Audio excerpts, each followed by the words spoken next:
Now we're into part 1B of chapter 14, cardiovascular physiology, with emphasis on the heart. At the end of the last recorded lecture, we were talking about excitation, contraction, coupling, and again, work your way through these steps. The steps are not a whole lot different from skeletal muscle, but you do need to kind of pay attention to some of the major differences. For instance, in skeletal muscle, we actually started a little bit earlier in this process with acetylcholine coming off of that that motor neuron, causing a depolarization leading to an action potential. In the case of cardiac muscle, a lot of the time the action potential is coming from an adjacent cell. Not a huge issue, but the key is that we've got the action potential going and it's spreading down through the T-tubules in a very, very uniform way because there are lots of T-tubules in cardiac muscle. That voltage causes opening of this L-type calcium channel. The reason it's L-type is that voltage-sensitive channels of calcium have been classified as L-type, and there are A through M other types. There's a lot of channels out there that involve calcium, but this one's the L-type, and it's voltage-sensitive, so it starts letting in extracellular calcium. Now, the ryanodine receptor, the RYR, is a calcium-sensitive calcium channel. So when calcium goes up, it starts opening the ryanodine receptor, and we start getting this positive feedback cycle. More calcium, more ryanodines open. More calcium. Eventually, we get to a point where we have a large wave of calcium. That binds troponin, tropomyosin, and then causes the power stroke cycle like we saw in skeletal muscle. So once we get to here, this is basically identical to skeletal muscle. On the other side, we have to stop this because normally a normal heartbeat is really just one calcium signal, one contraction. We don't want multiple ones. We get multiple ones and that's fibrillation. So let's look at how we get rid of calcium from the cytosol. Certainly, we are pumping it back into the sarcoplasmic reticulum using primary active transport. And we're also pumping it out of the cell using secondary active transport. This NCX, the sodium calcium antiporter, is using a sodium gradient to push calcium back up its concentration gradient. That's because outside the cell, the calcium's higher. So we have to have an energy input for this to happen, and that energy input is over here with the sodium potassium ATPase. That sustains the sodium gradient, and that sodium gradient then drives the export of calcium up its concentration gradient. Again, where is the ATP? There's the ATP right here, but it's not over here. It's over here. That's why it's secondary active transport. We sustain the resting membrane potential with the sodium potassium ATPase. We provide an energy input for the sodium calcium antiporter. We use ATP to pump calcium back into the sarcoplasmic reticulum. And then lastly, we use ATP in order to drive the myosin cocking. Remember, it's not the myosin flexing, it's the myosin cocking. We're transferring that energy into the protein like a loaded spring, allowing for it to cock at the time that we release troponin, tropomyosin.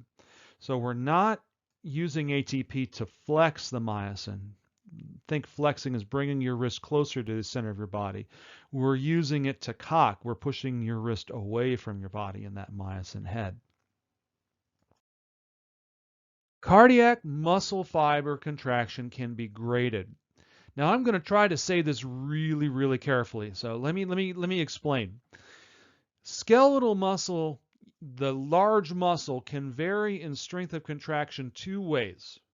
One is how, and this is the primary one, how many motor units do you fire simultaneously? The second way that a muscle can change its strength of contraction, and this is at the fiber level, now, is the length of the sarcomeres at the time of stimulation. Other than that, skeletal muscle fibers are relatively, and I'm going to say that in quotes, all or none. They're going to fire with a certain strength of contraction based on how long they are. That's a muscle fiber. Then we can also vary strength of contraction by recruitment. So try to write that down. Make sure you get that. it's important. Why? Because cardiac muscle fiber is much more able to be graded. That is to say that the force is proportional to the number of active cross bridges. In a skeletal muscle fiber, whatever cross bridges are there are gonna do their thing. Here we have a proportionality of active cross bridges. Then that's a fine point. For instance, not all the cross bridges may be active based on how much calcium is there. It depends on how much calcium, the calcium kinetics, if you will. So if we want the heart to beat stronger and faster, one way we can do that is stimulate it with epinephrine. When we stimulate it with epinephrine, there is more calcium coming in quicker, which means a stronger contraction. Okay, so even if we stimulate the cardiac muscle to fire, it may not fire all. It may not have all of its cross bridges active. There may be cross bridges available, but they're not active. So the more calcium and the faster the calcium comes in, the stronger the contraction, and that's very, very different from skeletal muscle. Okay. How much calcium? Calcium is king in cardiac muscle. It will dictate how many active cross bridges there are. Sarcomere length-tension relationship is also similar to that of skeletal muscle. We can affect the force of contraction in cardiac muscle by how much we stretch it. So if we get, let's say for instance, you decided to jump out of your chair right now and go get something to eat. I don't want to encourage you to do that, but let's say you're going to go run to the mailbox or something like that. When you jump up, what's going to happen is your skeletal muscles are going to contract and squeeze blood out of your veins back to your heart, which means your heart gets more blood. It stretches the chambers of the heart more. And so that stretching affects sarcomere length and thus affects the force of contraction. This is known as the Frank-Starling law. Frank-Starling law does two things. First of all, it allows the heart to compensate for increased load of venous return. So more blood coming into the heart stretches the heart more, you get a stronger contraction. The other point of Frank-Starling law is to help balance the right side and the left side. So if there is more fluid coming back to the right side, it squeezes harder, it squeezes more fluid into the lungs, more fluid to the left side. It keeps the output, what we call cardiac output, ventricular output, balanced between the two sides of the heart. So that sarcomere length plays into the Frank-Starling law, which is allows for the strength of contraction to accommodate varying amounts of blood and to keep the heart balanced. Other than that, we can also affect strength of contraction hormonally by influencing the calcium kinetics. More calcium means more active cross bridges. Busy slide here, I know. I will try to reiterate these things in subsequent slides, but it's a very, very important slide in today's lecture. We only got 14 slides, so this is a big one in terms of today's stuff, or this version. Now let's move into the action potential occurring in a cardiac contractile cell. And notice that it has a slightly different shape than the action potentials we've seen before. What we don't see is we don't see that spike. We see this rising phase, and that's primarily due to sodium. So when we stimulate this myocardial contractile cell, it starts to depolarize because it's letting sodium in, and then it peaks out. So we close the inactivation gates here. We've got the same story here. We open the activation gates, close inactivation gates. But why don't we start dropping right away? Well, there's two reasons. One is the potassium channels are much slower in the heart. They don't open up right away. And secondly, we open up calcium channels. So remember how I said calcium is king? So we depolarize. That opens up calcium channels, and now we're letting calcium in. And so that influx of calcium into the cytosol sustains depolarization. Now during this time, we're pumping sodium back out. So if we didn't have calcium going on, what we would see is a fall off of the voltage. But we don't see that. We see this plateau. This plateau is not sustained by sodium because we've lowered the permeability of sodium. It is sustained by the increased permeability of calcium. Notice that we haven't opened the potassium channels yet. Okay, if we open the potassium channels, we would see the curve drop because we'd be letting potassium out, but we don't. Potassium permeability stays low, but we open it up for calcium, and so that gives us this plateau here in part 2. And finally, in part 3, we shut those calcium channels, we open up the potassium, and we restore resting membrane potential. So sodium channels open during what we call phase 0. That's the reason they say that is, and I'll explain here in a second. At the end of phase 0, start of phase 1, we close those sodium channels in activation gates. Then in phase 2, we open up calcium. I'm not going to worry too much about potassium at this point. It's a little bit of a complicated story, but just understand that we are not letting potassium in just yet. If we were, we would see a much more precipitous drop in voltage because we'd be letting those positives out of the cell. In any case, we're letting more positives in. That allows this shoulder here during phase 2.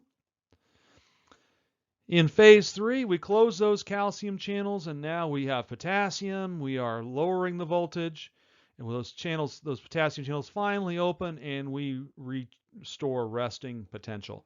Why don't we see a hyperpolarization or other things like that? Well, look at the time frame. 100, 200, almost half a second, a third of a second doing this action potential. So the little fine things that we saw, like for instance in neurons where we were talking about 2 to 4 milliseconds, would all happen right here where my pointer is right now. You can't see it because the time scale is too long. But again, phase 0, we're letting sodium in. Phase 1, we close sodium. Phase 2, we're letting calcium in. Phase 3, we're letting potassium in, we close calcium, and then we restore resting membrane potential in phase 4. Now, what is it about these phases, 0, 1 through 4? This precedes physiology. Well, I don't want to say it that way. This is the category of cardioactive drugs. When we talk about something that's a phase 0 drug, we're affecting sodium kinetics. Phase 1 drug affecting sodium kinetics in terms of closing. Phase 2, we're primarily calcium and potassium, or phase 3, calcium and potassium. Phase 4, resting membrane potential. So when we have cardioactive drugs, they use this phase system rather than say 1, 2, 3, 4, 5. They do 0, 1, 2, 3, 4. Sorry about that, but that numbering translates into the cardioactive drug categories. Okay. So compare the ion movement in this action potential to the ion movement of a neuron. Neuron's much quicker, much more like a spike. Okay, and only involves sodium and potassium, whereas this one involves sodium, calcium, and then potassium. Why we have calcium? Because calcium sustains contraction. Right? Calcium does contraction in the heart. We also need a very, very long absolute refractory period, and calcium helps with that as well. Speaking of refractory period, this is what I was just talking about. So we have a depolarization phase, and then we sustain it with that shoulder in a repolarization phase. Absolute refractory period lasts nearly as long as the action potential itself. Unlike neurons, which have a relative refractory period, they have an absolute refractory period and then a relative one that allows for changes in the frequency of action potentials. We don't want another stimulus while this heart is beating. That would lead to tetanus, and we don't want tetanus in a heart, right? That would be asystole. We don't want tetanus. We don't want fibrillation. We want uniform single contractions. And so that calcium helps sustain the absolute refractory period in a myocardial action potential. So the refractory period is almost as long as the contraction relaxation period is in the heart. And so what we see are relatively short periods of excitability in the heart. so that we can only fire off right in here to cause another contraction. We don't get fibrillation, we don't get tetanus. Both of those would lead to a loss or complete loss of efficacy of the cardiac muscle, which is not going to be good in terms of delivering material or sustaining diffusion gradients out in the tissues. In contrast, here's a skeletal muscle, very, very rapid action potential, and then we have the contraction. But during this time here in blue, we could fire off another fiber or fire off another action potential. We can achieve tetanus. We can achieve a sustained level of tension. It's okay in skeletal muscle to do that for up to a couple of minutes or 30 seconds or so forth. In the heart, we have absolute intolerance to tetanus or fibrillation. Muscle fiber, it's not nearly as important, and so the refractory period is only 10 milliseconds as opposed to, say, 300 milliseconds in the heart. And this is just showing you, maybe we want to achieve maximum tension in skeletal muscle. So we fire off again and again and again, and then we get tetanus. This happens to be complete tetanus as opposed to unfused. So we've talked about the cardiac contractile cell. Now we need to talk about the cardiac autorhythmic cells. They have a different shape, action potential. There's some similarities and there are some differences. Remember that autorhythmic cells are spontaneously depolarizing. Well, how does that work? How do we go from a resting membrane potential to where we depolarize and hit threshold? This is the essence of autorhythmicity in cardiac cells. We see it in pacemaker cells. We may also see it in myocardial cells, the contractile cells, especially if we have any type of injury to the myocardium. We will often see onset of autorhythmicity. We will see that in arrhythmias. Well, let's look at what we call the pacemaker potential. So the pacemaker potential starts at a resting membrane, and I'm not too resting membrane potential, and I'm not too worried about voltages here for this one. What do we see? We see this rising here. We're rising. That's because of something called a funny current. That is to say, we have ion flow across the plasma membrane that is not like any other cell that we have observed, especially in this class. We haven't observed this before.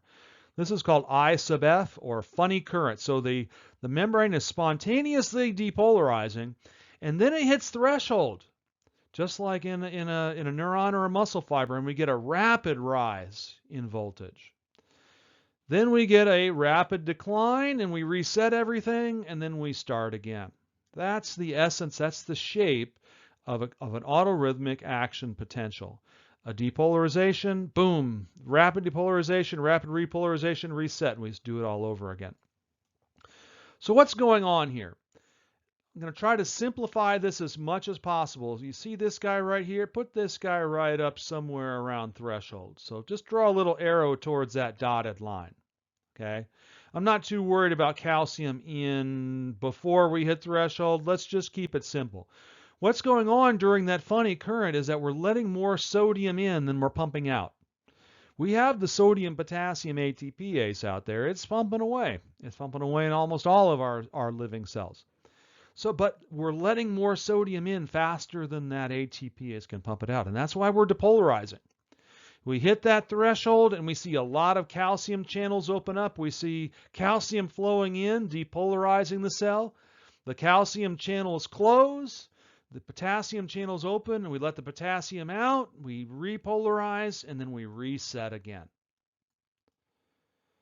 So let's take it to the ion channel level. So during this phase right here, it's not really rising phase. The I sub F channels, and these are primarily sodium channels, they're letting more sodium in than it can be pumped out. We hit this threshold, we open up a bunch of these calcium channels. They could be L-type channels, I'm not exactly sure. They could be, these channels let calcium in. They close here at the top of the rising phase. The potassium channels open. We get this rapid repolarization. They close, and then we reset and we start depolarizing again. Okay, so sodium here.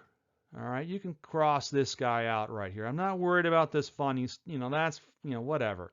Okay, let's just start with the beginning. If you decide to get into cardiac physiology, you become a cardiologist, yeah, that'll become more important. But nevertheless, for now, it's sodium, calcium, potassium. The I sub F channels are sodium channels.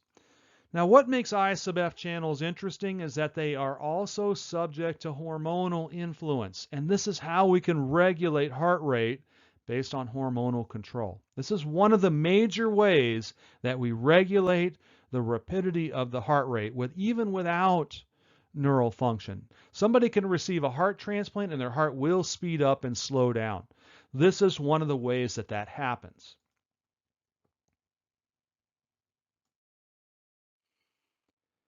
So we have these funny channel currents lead to opening of calcium. We get a closing of calcium, opening of potassium. We repolarize, and then those funny current channels take over again, and so forth. The rate at which a heart beats is based on how fast we let that sodium in. If we let that sodium in really fast, we would see a steeper and an earlier onset of that threshold. If we slow those funny current channels down, it would take more time to depolarize, and we would see an action potential occur later. Excellent, excellent URL right here. Take some time and go visit this website. It's worth your time. Sodium, calcium, potassium. The calcium and potassium don't change all that much. They can change, but not a whole lot. You can change them with drugs. That's possible. The one that really changes here is between 1 and 2. The steepness or the shallowness of that funny current dictates how fast the heart beats. Great paper, by the way, if you want to check out a review paper. Again, really, really, really interesting stuff. The steepness of that I sub F drives the rapidity, one of the major ways in which we drive rapidity of heartbeat. And so here's a picture for you. So here's a normal heartbeat. Okay, there's the normal action potential. Again, we're on time on the x-axis. If we stimulate, like say, for instance, I say, hey, I'm going to give you an exam tomorrow. Make sure you know all the chapters 1 through 20. Okay, or somebody that you have a fling for comes into the room. All right, well, you would see a steepening of that funny current. So it would get steeper. So we would hit threshold sooner. We'd fire off the action potential sooner, steeper, sooner.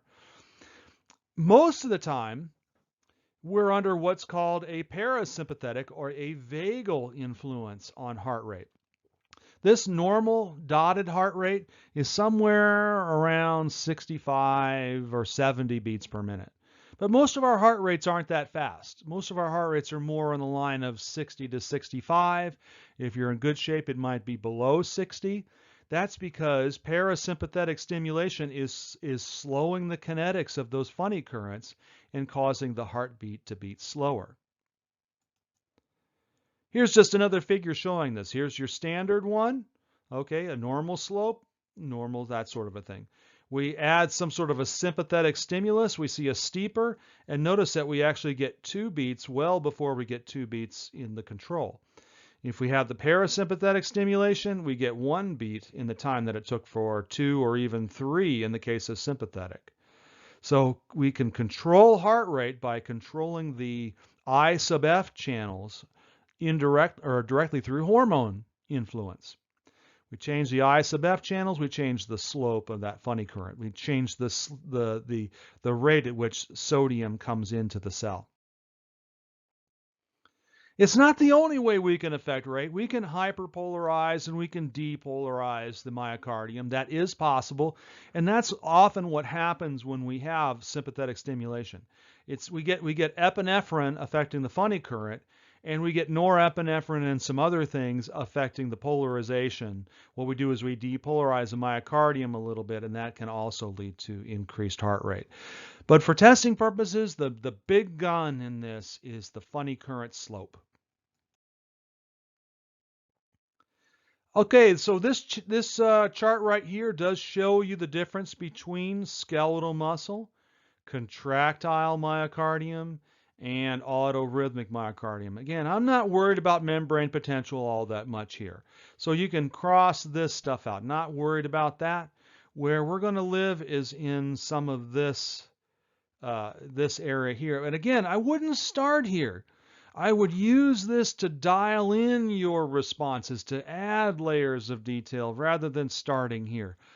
I think that my impression, and I don't want you to think that this is an adverse thing. My impression is that too many of you are reliant on memorization, too reliant on trying to stay distant from this material, and it is costing you points.